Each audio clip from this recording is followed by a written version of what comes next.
Hello there friends, Jonesy here from the Hyperspace Database bringing you the Juggernaut Turbo Tank. The Juggernaut, also known as the Clone Turbo Tank, was a mobile troop transport and heavy assault ground vehicle, often sent into the thick of the fighting to reinforce the front lines with additional troops and heavy weaponry. The H-series line of Juggernauts were first developed during the Clone Wars by Kuat drive yards for the Republic, and they saw action on many planets with the Clone Army. There were a few different models of the Juggernaut seen in Legends sources, like the A5 and B5, and a few more models that were seen in canon, the A6, A9, and A9.2.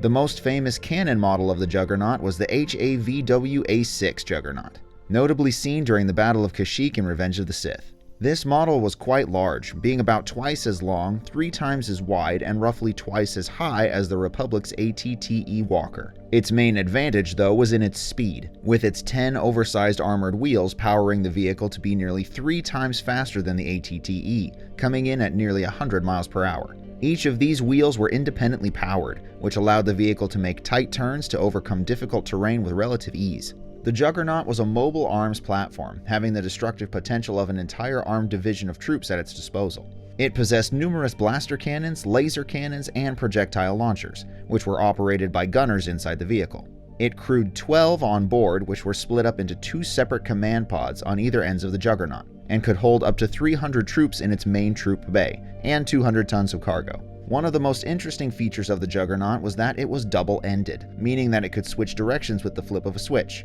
and had crews in both cabins. Though with the way that the vehicle was laid out and the direction that most of the lights and weapons were, there's a pretty clear intended front and rear to it. While much of the craft was dedicated to hauling troops and cargo, there were several open gun turret ports to the outside, which could be manned by clone troopers, as well as the external observation pod tower, which was raised on a deployable mast that could be climbed using a narrow ladder. This tower was designed as a spotter station, but was wide open and exposed to enemy fire, making it a pretty dangerous position to get to and occupy in a firefight. The Clone Turbo Tank possessed sloping molecular thermal superconducting armor, which could disperse energy over its surface, making it super efficient against small arms fire and other energy attacks. Though if it was exposed to concentrated enemy fire or large enough energy weapons, it could damage the armor or even lead to an overload which would cause the Juggernaut to explode, like Ahsoka Tano's Juggernaut did in the Clone Wars attack on Felucia. While the Juggernaut was a fearsome tank on the battlefield, especially when assisted by Republic ATTE walkers,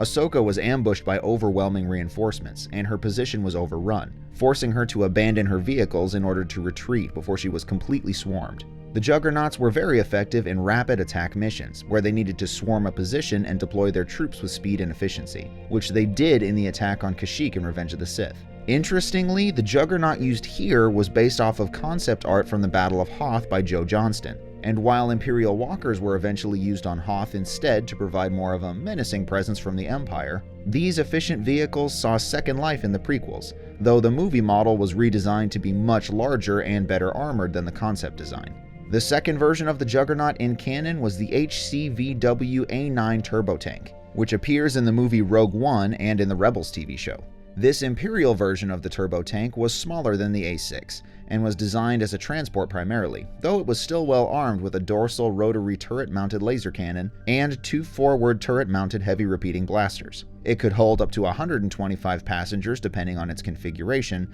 and was not as armored as the earlier A6 unit, so it was often accompanied by speeder bikes or other escorts. It was split up into 2 main sections, a forward command cabin and the rear cargo bay, which also acted as a prisoner holding compartment or troop deployment area. There was a third model of the A9 designated the Imperial Combat Assault Transport, or A9.2, which was also used by the Empire, but several years later than the original A9. This model, seen in the Mandalorian TV show, served only as a troop transport and cargo hauler, and it was unarmed, though it was still heavy armored along its 5 different segments, with the main controlling unit in the front. These vehicles were heavily armored to protect against outside assault, and focused on protecting its cargo with its onboard detachment of troops instead of hardpoint weaponry.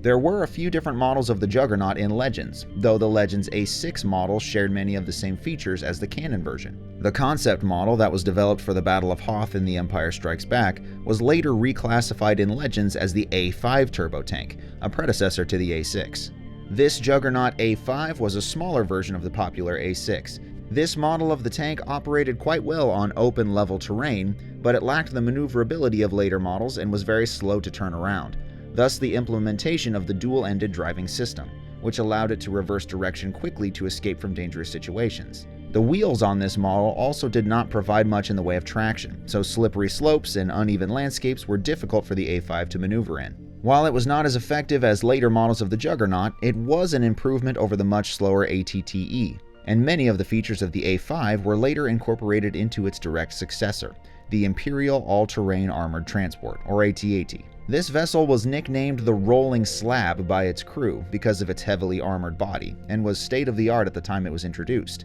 But as newer models were released, these Juggernauts were sent to Outer Rim worlds to help police the streets. Because they were older vehicles, when they were damaged in battle, they were often left abandoned, as it was more costly to recover the units rather than to replace them with newer vehicles. This allowed many crime syndicates and underworld organizations to get their hands on the technology and add it to their large empires, though the constant maintenance on these older units made it difficult to justify the cost associated with keeping them around. Fun fact, when toys of the Juggernaut were being made around the release of Revenge of the Sith, they couldn't actually use the name Juggernaut, because Toy Biz owned the rights to the word for use for the Marvel character of the same name, so Hasbro had to come up with Clone Turbo Tank until they purchased the rights to use the name Juggernaut. Though when that eventually happened, they continued to use the name Clone Turbo Tank to avoid confusion with kids who had already purchased older versions of the toy. The Juggernaut or Clone Turbo Tank was a great vehicle to transport troops across the vast battlefield for rapid deployments, and was a formidable tank in battle, with its numerous laser cannons and missile launchers adding to its versatility as a fast attack, multi-ended troop vehicle and armored tank.